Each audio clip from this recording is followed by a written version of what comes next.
The council chamber stretched so far that Ambassador Carter could barely see the back wall. Hundreds of alien species filled the vast room, each one sitting in their designated area. Some had scales. Others had fur or skin that glowed with strange colors. The air smelled different here, filtered through systems that kept everyone alive despite breathing different atmospheres. Stood at the speaking platform in the center of it all.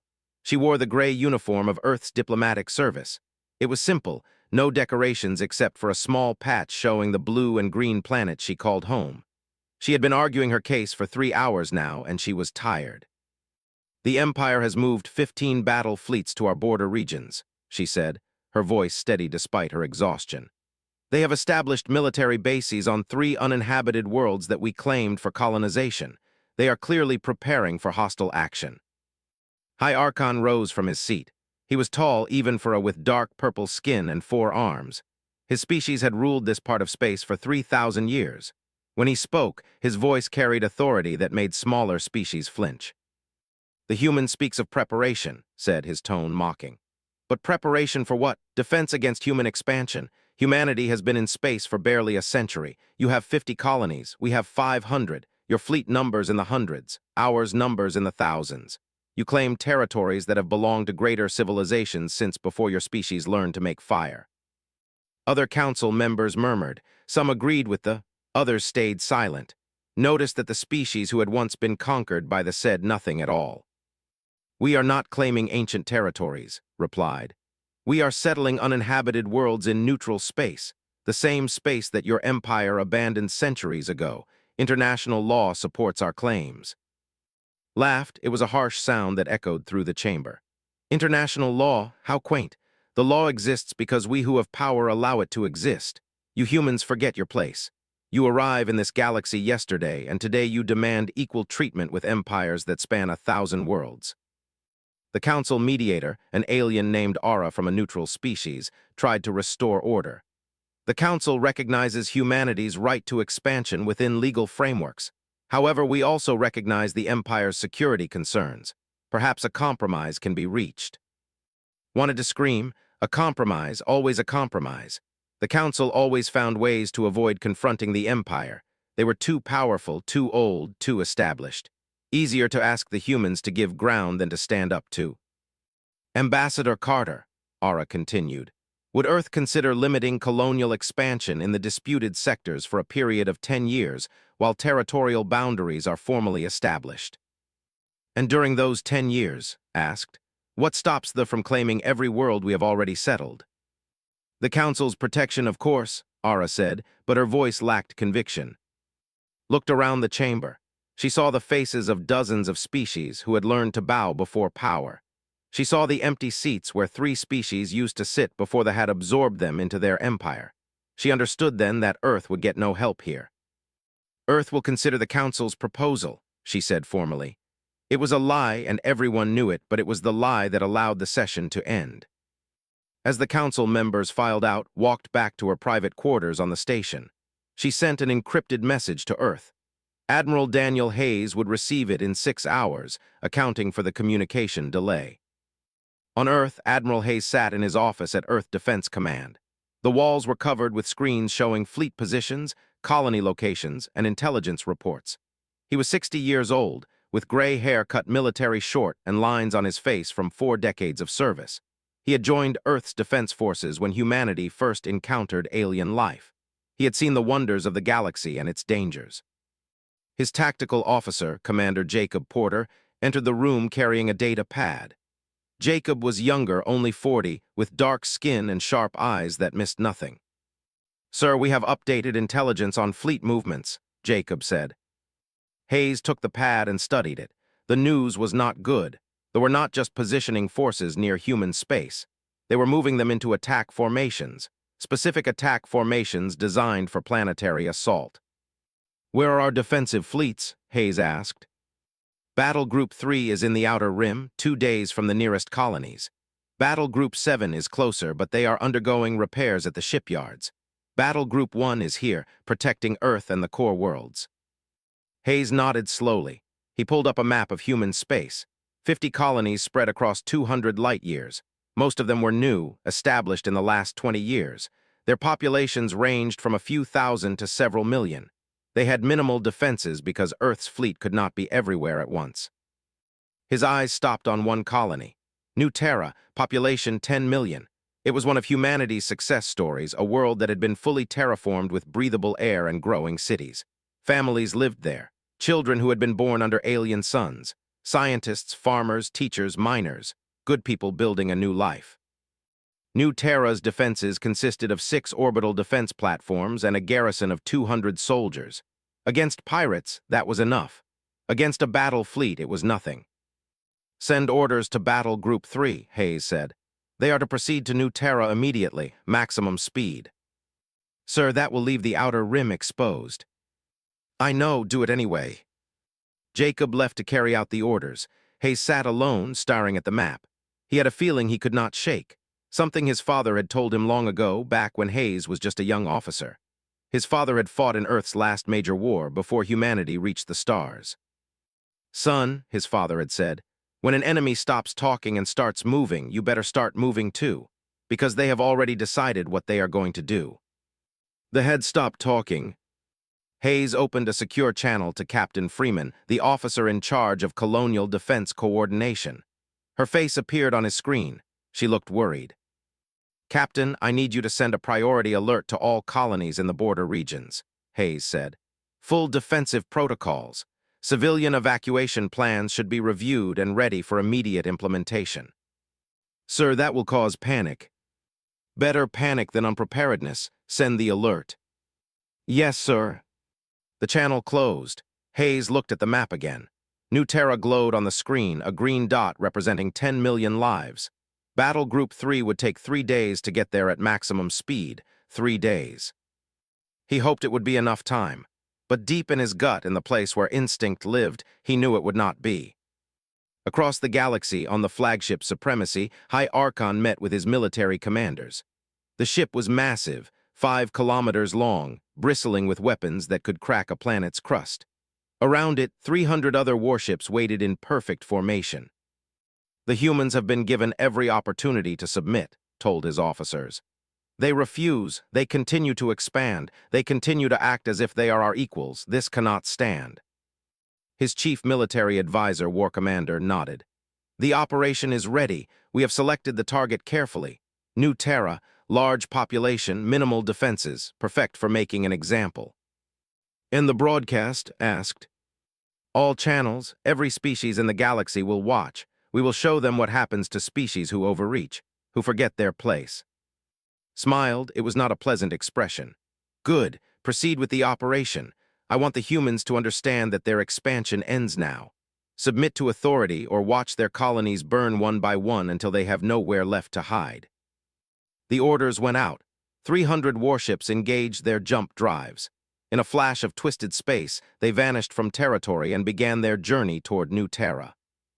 On Earth, Admiral Hayes felt his communicator buzz. An urgent message from deep space listening posts. Massive hyperspace signatures detected. Fleet, heading toward human space. He pulled up the trajectory data. His blood ran cold. They were going to New Terra. Battle Group 3 was still 2.5 days away. Hayes stood up, his chair scraping against the floor.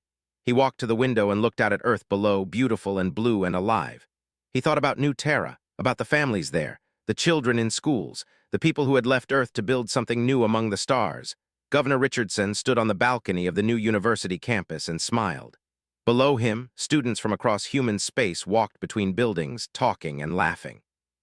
The sky above New Terra was clear and blue, almost identical to Earth's sky. The terraforming teams had done an incredible job. 3 continents now had breathable air, growing forests and rivers that ran clean and pure. 10 million people called this world home. It had taken 20 years to build, but New Terra was now one of humanity's crown jewels. Had been governor for 5 years, and he loved every moment of it. This was what humanity's expansion was all about. Not conquest or empire, just people building good lives on new worlds. His communicator beeped. It was Lieutenant Greg Mason, the colony's defense coordinator. "Governor, we have a situation. Multiple hyperspace signatures detected. Very large, incoming fast." Smile faded. "How many?" "At least 300 ships, sir. Signatures. The world seemed to tilt. 300 ships. New Terra had 6 defense platforms and 1 small garrison. Against 300 warships, they might as well have nothing. "Sound the evacuation alert," said, already running back inside. "Get everyone to the shelters." "Sir, where would we evacuate to? There are 10 million people here. We do not have enough ships to evacuate even 1% of the population. And there is no time." Knew Greg was right, but he had to try. "Sound the alert anyway, get people to underground shelters, contact Earth, tell them we need help, now." He ran to the government command center in the capital city. The streets were already filling with confused, frightened people. The evacuation alert was blaring from every speaker. Children were crying. Parents were grabbing their families and running, though they had nowhere to run to. At the command center, found chaos. His staff were trying to coordinate a defense they all knew was hopeless. The 6 orbital platforms were powering up their weapons. The garrison soldiers were reporting to their posts. Everyone was doing their duty, even though everyone understood it would not matter. On the main screen, watched the fleet drop out of hyperspace. 300 massive warships appeared in perfect formation around New Terra. They were beautiful in a terrible way, sleek and deadly, each one carrying enough firepower to level a city. The flagship moved into high orbit. Then every screen on New Terra changed. Every computer, every communicator, every public display. They all showed the same image. High Archon appeared on the screens. His 4 arms were spread wide. His dark purple face showed satisfaction. "Humanity," he said, his voice translated into perfect English. "You have been warned, you expand too quickly, you claim too much. You forget your place among the ancient powers of this galaxy. Today you will learn a lesson that you will never forget." Felt his stomach drop. This was not a military operation, this was an execution. "Let this colony serve as an example," continued. "Let every species in the galaxy understand what happens when you defy the Empire. This broadcast is going to every world in known space. We want everyone to watch. We want everyone to understand." The broadcast switched to an exterior view from the flagship. Could see New Terra below, beautiful and green and alive. Then the bombardment began. The first plasma strikes hit the northern continent. They were precise, calculated to maximize casualties. The defense platforms tried to fire back, but point defense systems destroyed their weapons before they could do any damage. The platforms themselves were destroyed within seconds. Dr. Helen Brooks was in the Central Hospital when the first reports came in. She was the chief medical officer for New Terra, a woman who had spent 30 years in medicine. She had delivered bobbies, treated diseases, saved lives. Now she watched as the casualty reports started flooding in. Thousands dead in the first minute. Then tens of thousands. The bombardment was moving from city to city on the northern continent. They were not destroying buildings, they were killing people. The plasma strikes were designed to flash burn organic matter while leaving structures mostly intact. Helen started organizing triage, but within 10 minutes she realized it was hopeless. The injured were not coming to the hospital. There were no injured. The plasma strikes killed instantly. Everyone in their path simply stopped existing. She watched the death toll climb on her screen. 100,000, 200,000, 500,000. "Oh God," one of her nurses whispered, "they are killing everyone." Governor Richardson was trying to send messages to Earth, to the Galactic Council, to anyone who might help. But they were jamming all outgoing communications except for their broadcast. They wanted the galaxy to watch. They wanted humanity to watch helplessly while 10 million people died. Thought about his wife and 2 children. They were at home, probably huddled in the basement. He tried to call them, but the local communication network was overloaded. He could not reach them. The bombardment moved to the second continent. Cities that had taken decades to build vanished in flashes of superheated plasma. Forests that had been carefully planted burned. Rivers boiled. 1 million dead, 2 million dead. On Earth, in the war room at Defense Command, Admiral Hayes watched the massacre in real time. They were broadcasting everything. They wanted Earth to see. They wanted humanity to feel helpless.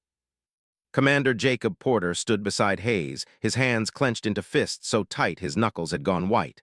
Other officers in the room were crying. Some were screaming for orders to attack. But there were no orders to give. Battle Group 3 was still more than a day away. By the time they arrived, there would be nothing left to save. 3 million dead, 4 million dead. The bombardment was systematic and thorough. They had planned this carefully. They knew exactly where every city was, every town, every settlement. They hit them all. 5 million dead, 6 million dead. Dr. Helen Brooks sat in her hospital office and wrote a message to her daughter on Earth. She did not think she would be able to send it, but she wrote it anyway. She told her daughter that she loved her, that she was proud of her, that she should live a good life and remember that her mother died trying to help people. The bombardment reached the capital city. Helen heard the air raid sirens. She looked out her window and saw the bright flash in the sky. The plasma strike was coming. She never got to finish her message. 7 million dead, 8 million dead. Governor Richardson's last act was to record a message to his family. He told his wife he loved her. He told his children to be brave. He apologized for not being able to protect them. The message saved to his communicator, but the upload failed. The communication networks were too damaged. The plasma strike hit the government center. Richardson and everyone in the building died instantly. 9 million dead, 9.5 million dead. The bombardment ended after 3 hours. 10 million people were dead. The fleet maintained position in orbit, their weapons still hot, ready to finish the job if anyone somehow survived. High Archon appeared on screens across the galaxy one final time. Behind him, New Terra burned. Smoke rose from 100 impact sites. Cities were silent. Nothing moved. Let all species understand the cost of defying the Empire, said. Humanity's expansion ends now. You will withdraw from all disputed territories. You will submit to authority in border regions, or more colonies will learn this lesson. We have shown mercy by stopping at one world. Do not make us continue. The broadcast ended. The galaxy fell silent. On Earth, the war room was absolutely quiet. Admiral Hayes stared at the screen. The death toll blinked. 10 million civilians murdered in 3 hours. Broadcast live across the galaxy. He sat down slowly. For 30 seconds, he just sat there. Officers around him were in shock. Some were weeping openly. Others stood frozen, unable to process what they had just witnessed. Then Hayes stood up. His face was no longer that of a sad old man. It was stone, cold, determined. Get me the Security Council, he said quietly. Right now, emergency session. Sir, what are we going to do? Jacob asked. Hayes looked at him. We are going to send the message of our own, and the galaxy is going to watch that too. He walked to his private office and opened a secure file that had not been accessed in 20 years. Project. He read through the specifications, the test results, the projections. Then he picked up his communicator and made a call to a man who officially did not exist. Colonel Stephen Price, he said when the line connected. This is Admiral Hayes. Authorization code 7 Alpha. I need you at Earth Defense Command immediately, and bring everything you have on project. There was silence on the other end of the line. Then, sir, are you sure? Once we start down that path, there is no going back. They just killed 10 million of us while the galaxy watched and did nothing, Hayes said. I am very sure. Get here. We have work to do. He ended the call and looked out the window at Earth. Beautiful, peaceful. Home to billions of humans who now understood that the galaxy was more dangerous than they had imagined. Hayes thought about the children on New Terra who had been in schools when the Plasma President Elizabeth looked tired. She had not slept in 30 hours. None of them had. The emergency session of Earth's Security Council had been going for 6 hours now, and the same images kept playing on the screens around the conference room. New Terra burning. 10 million dead. Elizabeth had been president for 3 years. Before that, she had been an ambassador, just like Carter. She believed in diplomacy. She believed in talking through problems. She believed that intelligent species could find peaceful solutions to their conflicts.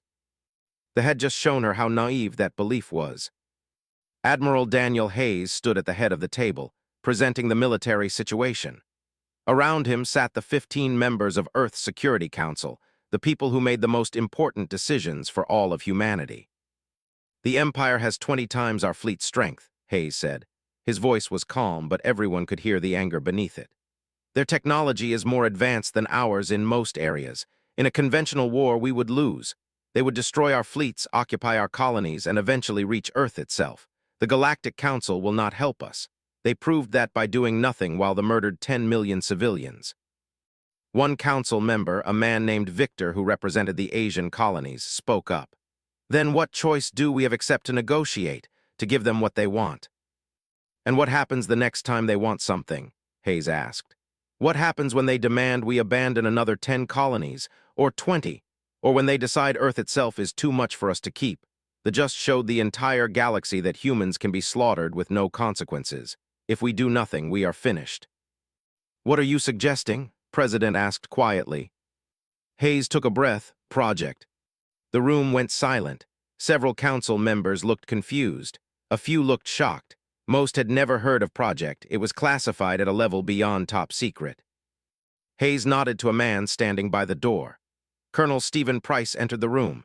He was thin and intense, with eyes that looked like they had not closed in years. He wore a uniform with no rank insignia, no unit markers, nothing that identified who he was or what he did. Colonel Price oversees special projects for Earth defense, Hayes explained. Projects that officially do not exist. Price moved to the presentation screen. He pulled up a holographic image of a small device, barely 10 meters across. It looked like a satellite or a probe, nothing threatening about it at all. 30 years ago, when humanity first encountered hostile alien life, our scientists realized something important, Price began. Aliens had better technology than us in most ways. Better ships, better weapons, better shields. But they had never pursued certain types of weapons that Earth had developed theories about before we reached space. He changed the image. Complex equations appeared, showing quantum field interactions and particle decay patterns. We built quantum collapse bombs, 12 of them. They use principles that the Galactic Council banned 2,000 years ago because they thought it was impossible to actually weaponize quantum mechanics at this scale. They were wrong. What do these weapons do? President asked. Doctor stepped forward. She was the lead scientist on the project, a woman in her 50s with gray hair and calm eyes. The quantum collapse bomb creates a localized field that affects matter at the quantum level, but it is perfectly selective. We can tune the weapons to specific biological frequencies. I do not understand, Victor said. Met his eyes. We have tuned all 12 devices to the exact quantum frequency of biology. When activated, every in range will die instantly. Their cells will collapse at the quantum level, but every other species will be completely unaffected. The weapons are perfectly selective. The implications of her words hung in the air like a physical weight. Another council member, a woman named Wright from the European Union, spoke carefully. You are talking about a weapon that only kills, nothing else. Correct, said.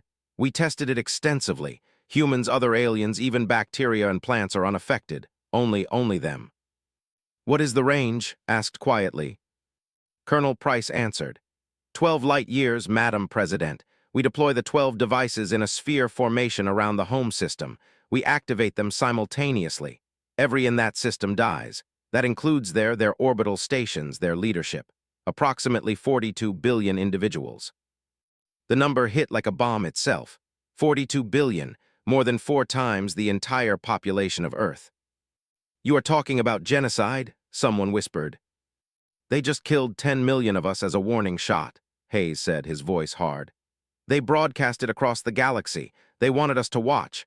They wanted us to be afraid. I am proposing we send our own message, one that ensures no species ever considers humanity easy prey again. The argument that followed was fierce. Some council members said it was too extreme, too terrible, that humanity would be no better than the. Others said it was self-defense, that they had proven they would exterminate human colonies one by one until Earth submitted or was destroyed. Wright raised a key point. If we do this, we will be known forever as the species that committed genocide. History will judge us. History will judge us either way, Hayes replied. If we do this, we will be judged as the species that survived. If we do nothing, there will be no one left to judge anything because humanity will be extinct or enslaved. President listened to it all. She kept looking at the screens showing New Terra. She thought about Governor Richardson and his family, about Dr. Helen Brooks trying to save people in her hospital, about the children in schools who died for no reason except that they wanted to send a message. Finally, she held up her hand for silence. I need to know something. Colonel Price, is there any other option? Any other weapon or strategy that could protect humanity without killing 42 billion. Price shook his head. No, Madam President, not against an enemy this powerful. The only reason this weapon works is because they do not know we have it. Once we use it or once we do not use it, the advantage is gone forever. This is our one chance. Looked around the table. They killed 10 million civilians. They broadcast it so we would be afraid, so we would submit. The Galactic Council did nothing. No sanctions, no condemnations, nothing. If we do not respond, every human colony becomes a target. Earth itself becomes a target. We will spend the rest of our existence waiting for the next massacre. She took a deep breath. I am calling for a vote, all in favor of authorizing project. Hands went up around the table, not all of them. 3 council members voted against it, but 12 voted in favor. The authorization is granted, said quietly. Admiral Hayes, proceed with the operation. Hayes saluted. Yes, Madam President. Within an hour, orders went out across the fleet. 12 ships, special stealth vessels that had been built specifically for project, received their final instructions. They had been positioned in deep space for years, waiting for orders that everyone hoped would never come. Captain James Mitchell commanded the lead vessel, the Earth ship Horizon. He was 38 years old, one of the best stealth pilots in the fleet. He had known about his ship's cargo for 5 years. He had hoped he would never have to use it. His orders were clear. Proceed to designated coordinates around the home system. Deploy quantum collapse device. Wait for activation signal. The 12 ships would form a perfect sphere 12 light-years in radius, centered on the... Sir, orders confirmed, his tactical officer said. We are cleared to proceed. Mitchell nodded. Take us in, silent running, maximum stealth protocols. The Horizon and its 11 sister ships began their approach. They moved slowly, carefully, using every trick in the book to avoid detection. The home system was the most heavily defended location in their empire. Hundreds of sensor stations, thousands of defensive platforms, the fleet headquarters. But they were not looking for weapons that should not exist. They were not looking for ships that moved like ghosts through space. They were too busy celebrating their victory over the humans. It took the 12 ships 3 days to reach their positions. 3 days during which Earth held its breath. 3 days during which Admiral Hayes barely slept, watching the deployment progress. On the 4th day, all 12 ships reported ready. Colonel Price came to Hayes's office. He carried a small device no bigger than a communicator. It had a single button on it. This is the activation control, Price said. It sends the encrypted signal to all 12 devices simultaneously. Once you press it, the quantum collapse begins. It takes 8 minutes for the effect to propagate through the entire system, 8 minutes from activation to complete effect. Hayes took the device. It felt heavier than it should. 42 billion people. Yes, sir. And there is no other way. No, sir. They made their choice when they killed 10 million civilians and broadcast it as entertainment. We are making ours. Hayes set the device on his desk. I want one more thing before we do this. I want a message sent to the Galactic Council, not a long one, just a simple statement. What message, sir? Tell them you watched them murder 10 million humans. Now watch what happens when you underestimate us. The message went out. It was short. It was cryptic. Most species in the galaxy did not understand it. They certainly did not understand it. They were too busy consolidating their victory. High Archon was already planning which human colony to target next if Earth did not submit within the week. On the Horizon, Captain Mitchell checked his systems one final time. The quantum collapse device was deployed and ready. It floated in space 1,000 kilometers from his ship, looking like nothing more than a piece of scientific equipment. All ships report ready, sir, his communications officer said. Mitchell opened a secure channel to Earth. Admiral Horizon reporting, all devices deployed and armed, awaiting your authorization. On Earth, Admiral Hayes looked at President. She had come to the command center to witness what they had authorized. Her face was pale but determined. Do it, she said quietly. Hayes picked up the activation device. His finger hovered over the button. He thought about everything that had led to this moment. The arrogance, the New Terra massacre, the galaxy's silence, the choice between submission and survival. Captain James Mitchell sat in the command chair of the Horizon and watched the countdown. 7 minutes and 43 seconds. His ship drifted in the darkness at the edge of the home system. Through his sensors, he could see the beautiful blue and green world of Prime. 40 billion lived there, cities that had stood for thousands of years, art and culture and history. In less than 8 minutes, it would all be gone. "Sir, the device is functioning normally," his tactical officer reported. "Quantum field is building as expected, no signs of detection from forces." Mitchell nodded. He had been a soldier for 15 years. He had fought pirates and raiders. He had protected colonies and convoys, but he had never done anything like this. He had never killed 40 billion people. He thought about New Terra, about the 10 million civilians who had been murdered while the galaxy watched. He thought about the children in those schools, the families in those homes. They had not been soldiers. They had not been threats. They had just been people trying to live. They had killed them to send a message. Now humanity was sending a message back. 6 minutes. On the Galactic Council station at Epsilon Prime, Ambassador Carter stood before an emergency session. The chamber was even more crowded than usual. Every species wanted to hear Earth's response to the New Terra massacre. Most expected surrender or pleas for help. They were about to be very surprised. The delegation sat in their prominent seats, looking smug and satisfied. War Commander led them in the absence of High Archon, who had remained on to oversee the next phase of operations against humanity. "The human ambassador has requested emergency speaking time," the council mediator announced. "Ambassador Carter, you have the floor." Walked to the central podium. She wore the same gray uniform she always wore. No decorations, no weapons, just a human woman standing before hundreds of alien species. She looked directly at, "The Empire murdered 10 million human civilians on the colony of New Terra. You broadcast this massacre across the galaxy. You wanted us to watch. You wanted us to be afraid. You wanted us to submit." "We wanted you to learn your place," replied arrogantly. "And you will learn or more colonies will burn." Smiled, it was not a pleasant smile. 60 hours ago, Earth deployed 12 quantum collapse devices around your home system. They are currently active and charging. The chamber erupted in chaos. Species were shouting questions, was demanding to know what she was talking about. The council mediator was trying to restore order. Kept speaking, her voice calm and clear. "These weapons use technology that your empire declared impossible 2,000 years ago. They work at the quantum level. They are tuned specifically to biology. In 5 minutes they will activate. Every in your home system will die. 42 billion of your people, but every other species will be completely unharmed." 5 minutes. On Prime, High Archon was in his palace reviewing intelligence reports about human fleet movements. His military advisors surrounded him, discussing which colony to target next.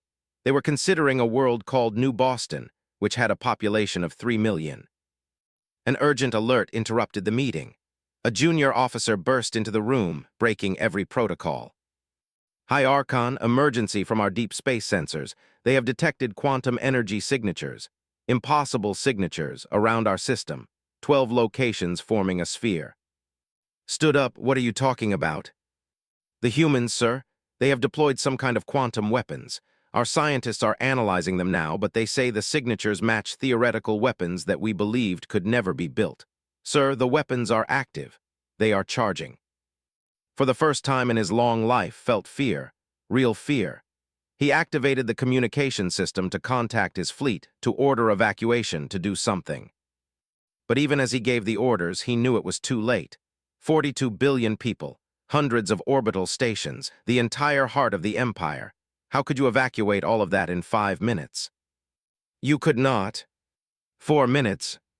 On the Galactic Council station, Ambassador Carter continued her statement.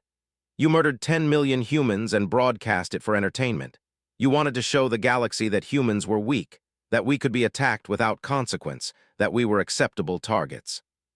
She paused, looking around the chamber. "You were wrong. This is not revenge. This is a message. The Galactic Council did nothing when they committed genocide. You sent a message that humans are expendable. We are correcting that message." Was screaming now, demanding that Earth stop the weapons, offering surrender, offering anything. Noticed that other species in the chamber were silent. Some looked horrified. Some looked thoughtful. A few species who had suffered under rule for centuries looked almost satisfied. "There is no stopping it now," said. The activation sequence is automated. In 3 minutes, the home system will be neutralized. Your empire will be decapitated. We advise all remaining forces outside the home system to stand down immediately. 3 minutes. Captain Mitchell could see Prime more clearly now on his long-range sensors. Ships were launching from the planet, trying to evacuate. But there were too few ships and too many people. They had been so confident in their power that they never imagined needing evacuation protocols. "Sir, I am detecting massive communication traffic from the planet," his communications officer reported. "They are trying to reach Earth. They are offering surrender, full surrender." Mitchell felt sick. "Can we stop the activation?" "No, sir. Once initiated, the sequence cannot be interrupted. Colonel Price designed it that way specifically to prevent anyone from stopping it." Mitchell understood why. If the activation could be stopped, they would have time to respond, to develop countermeasures, to strike back. The only way for this to work was for it to be final and absolute. 2 minutes. On Earth, Admiral Hayes sat in the command center watching multiple screens. One showed the Galactic Council chamber where was speaking. Another showed the home system. A third showed the countdown. President Elizabeth stood beside him. Her face was pale. "They are trying to surrender." "I know," Hayes said quietly. "Can we stop it?" "No, Madam President. The weapons cannot be recalled or deactivated once the sequence begins. That was by design." Closed her eyes. 42 billion people, God help us. "God help us all," Hayes agreed. 1 minute. On Prime, High Archon stood at his palace window looking out at his capital city. Millions have filled the streets below, trying to flee to somewhere safe. But there was nowhere safe. Not anymore. He thought about his long life, 300 years of service to the Empire. He had been a warrior, a commander, a leader. He had conquered worlds and crushed rebellions. He had believed that the Empire was eternal, that their power was absolute. He had been wrong. His last thought before the end was simple. We should not have underestimated them. 30 seconds. Captain Mitchell gripped the arms of his command chair. Around the system, 11 other captains did the same. They had all volunteered for this mission. They all understood what it meant. They would be the people who killed 42 billion beings. They would be heroes to some, monsters to others. History would judge them, but they would be the reason humanity survived. 10 seconds. The quantum collapse devices reached full charge. The field they generated was invisible, operating at levels of reality that human eyes could not perceive. It spread out from each device at the speed of light, forming a perfect sphere 12 light-years in radius. 5 seconds. On Prime, a mother held her child close. A scientist sat at his desk, equations still displayed on his screen. A soldier stood at his post. A teacher protected her students. An artist looked at his last painting, billions of ordinary people living ordinary lives. 3 seconds, 2 seconds, 1 second. The quantum field reached the critical threshold. For 8 minutes, nothing appeared to happen. The cities still stood, the ships still flew, the stars still shone. But at the quantum level in the fundamental structure of reality itself, the field was interacting with every in the system. Their cellular structure began to collapse, not through violence or heat or radiation, simply through the fundamental particles that made them what they were ceasing to cohere. It was instant and painless. One moment they existed, the next moment they did not. High Archon vanished, the mother and her child vanished. The scientist, the soldier, the teacher, the artist, all of them. 42 billion across there, and orbital stations simply stopped existing. But every other species in the system was completely unharmed. Human diplomats on Prime stumbled in confusion as every around them collapsed. Alien traders watched in horror as their contacts simply fell and did not move. Machines kept running. Buildings kept standing. Only the died. 8 minutes after activation, the effect was complete. The home system was silent. Empty ships drifted in orbit. Cities stood intact but lifeless. The heart of an empire that had ruled for 3,000 years was gone. On the Galactic Council station, Ambassador Carter checked her data pad. Then she looked up at the chamber, at the stunned faces of hundreds of species. "It is done," she said simply. "The home system has been neutralized. Their empire is decapitated. We repeat our demand. All remaining forces will stand down immediately or face the same fate." She paused, then delivered her final message. Let this be understood by all species in this galaxy. Humanity will coexist peacefully with all who respect us. We will trade, cooperate, and build together. But we will not be victims. We will not be targets. We will never forget the 10 million murdered on New Terra, and we will ensure that no species ever considers humans easy prey again. The silence in the Galactic Council chamber lasted for exactly 1 minute. Then chaos erupted. Some species were demanding immediate action against Earth. Others were calling for restraint. A few representatives from smaller civilizations who had suffered under domination sat quietly, their expressions unreadable.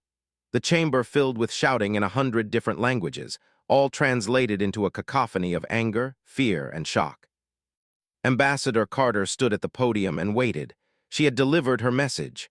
Now the galaxy would decide how to respond. The delegation was in complete collapse. War Commander had tried to contact them a dozen times. Every attempt failed.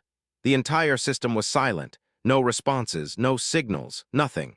42 billion, including everyone he had ever known, were dead. He stood up shakily and pointed at. You murdered an entire civilization. You will pay for this crime. The military will avenge this. We still have fleets across the galaxy. We will destroy Earth. We will destroy every human colony. We will. He stopped because was looking at him with cold eyes. No, she said quietly. You will not, because every military commander now understands that if you attack one more human, we will deploy these weapons wherever you are. We have built 12 of them. We can build more. We can place them around any system in the galaxy. You saw what happened to your. Do you really want to test whether we will do it again? Sat down, he had no answer. Over the next 3 days, the remaining forces across the galaxy began surrendering. Some fought among themselves, arguing about whether to continue the war. But most understood that without their central government, without the 42 billion citizens who had formed the heart of their civilization, the empire was finished. Their colonies petitioned the Galactic Council for independence. Their military fleets disbanded or were absorbed by other species. The empire that had ruled for 3,000 years collapsed in less than a week. On Earth, President Elizabeth sat alone in her office. The reports coming in were overwhelming. Some species were cutting diplomatic ties with humanity. Others were strengthening them, suddenly seeing Earth as a major power that deserved respect. The galaxy was reshuffling itself, and humanity was at the center of it all. Admiral Daniel Hayes entered after knocking. He looked exhausted. Madam President, the Galactic Council has issued their formal response. They condemn both the New Terra massacre and our response, but they are taking no action against us. Why not? Asked. Because half their members think we were justified, and the other half are afraid to challenge us. Hayes sat down heavily. We scared them. We showed them that humans have weapons that should not exist and the will to use them. No one wants to be the next target. Looked at her hands. They were steady, but she felt like they should be shaking. 42 billion people, Daniel. We killed 42 billion people in 8 minutes. They killed 10 million of ours in 3 hours, Hayes replied. And they were planning to kill millions more. If we had not done this, New Terra would have been just the first. They would have systematically destroyed every human colony until we submitted or were extinct. Does that make it right? Hayes was quiet for a moment.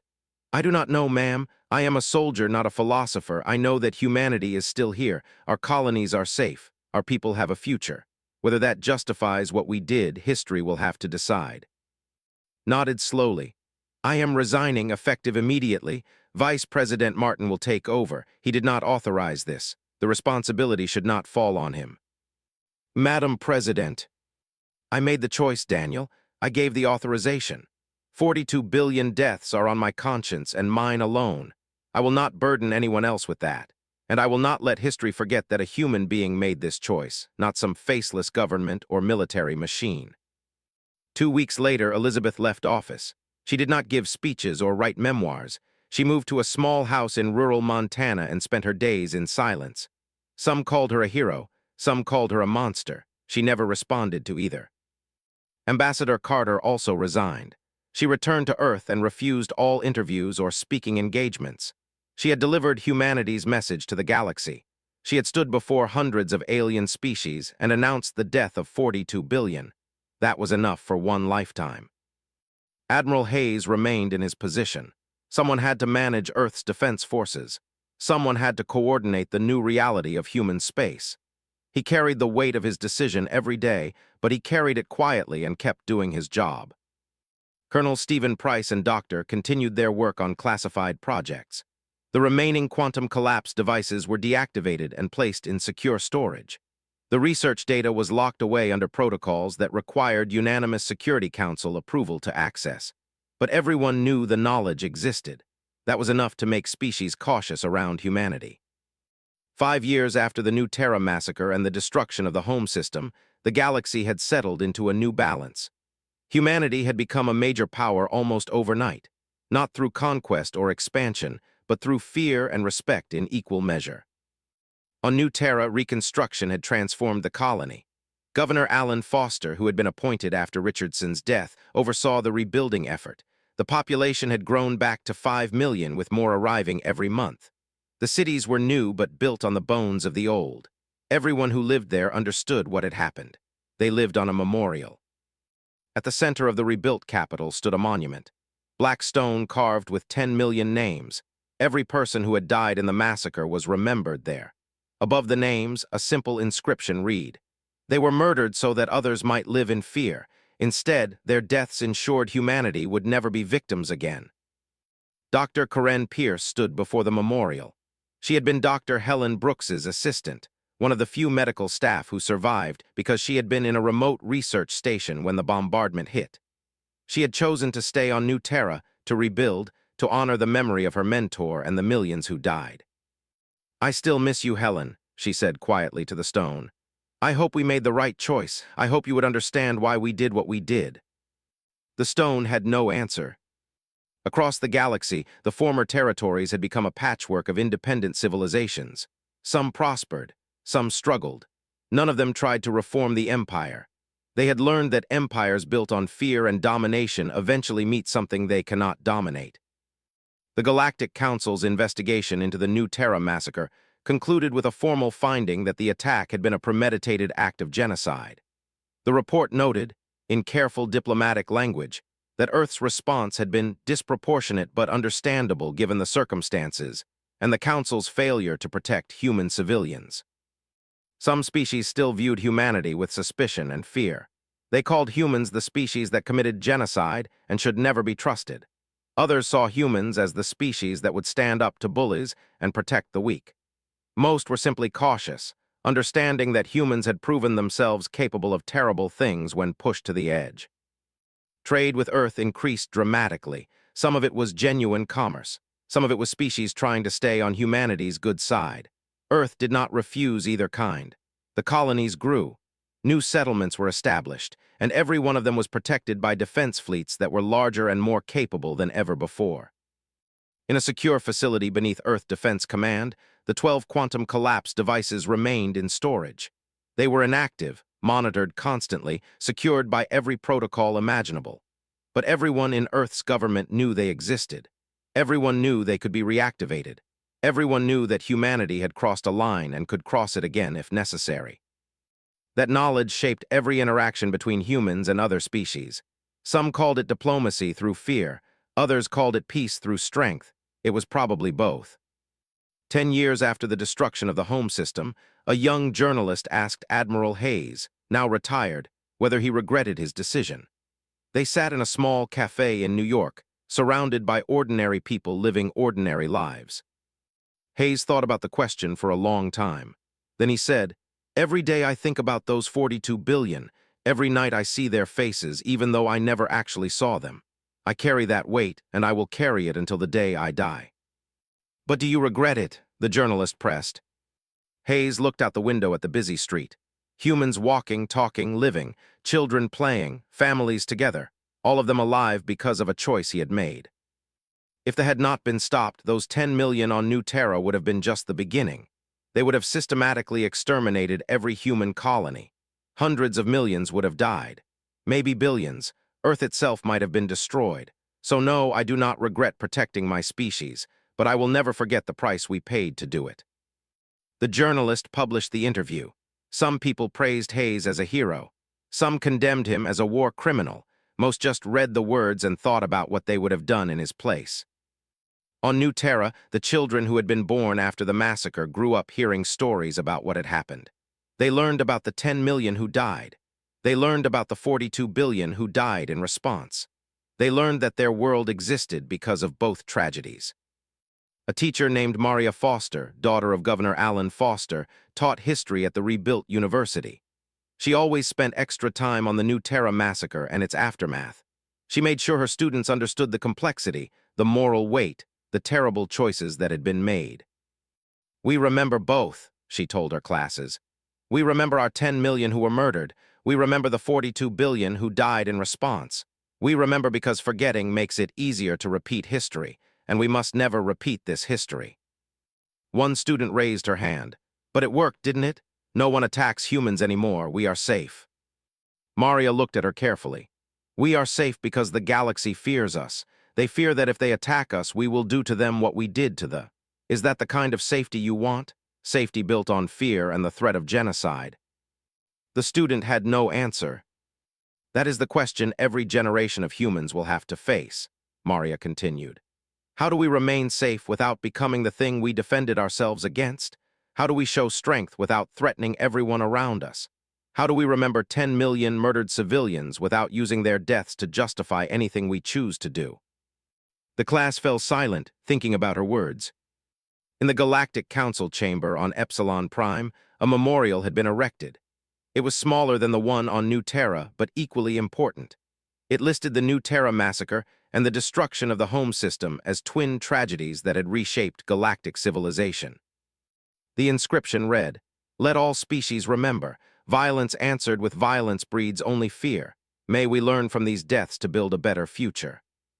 50 years after the events, Elizabeth died in her home in Montana. She was 89 years old. She had lived quietly for decades, refusing all attempts to interview her or write her biography.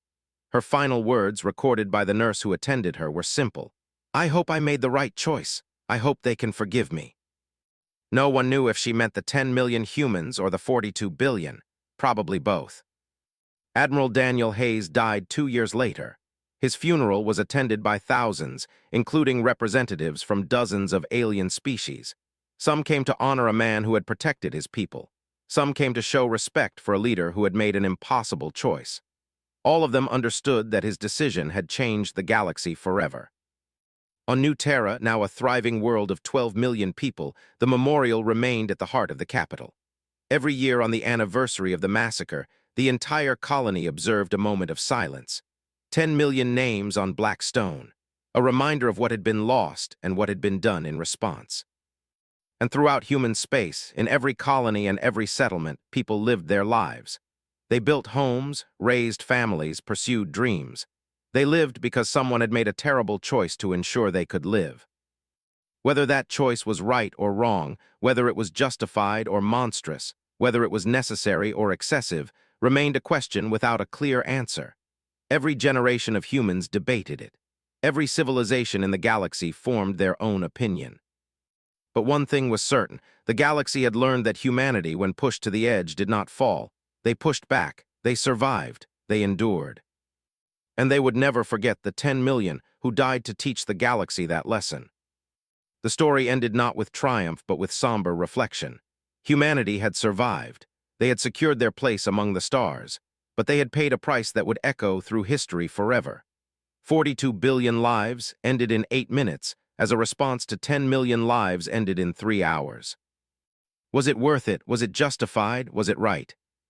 History would judge, and humanity would live with that judgment, whatever it turned out to be. But they would live, and that, in the end, was what mattered most to those who had made the choice.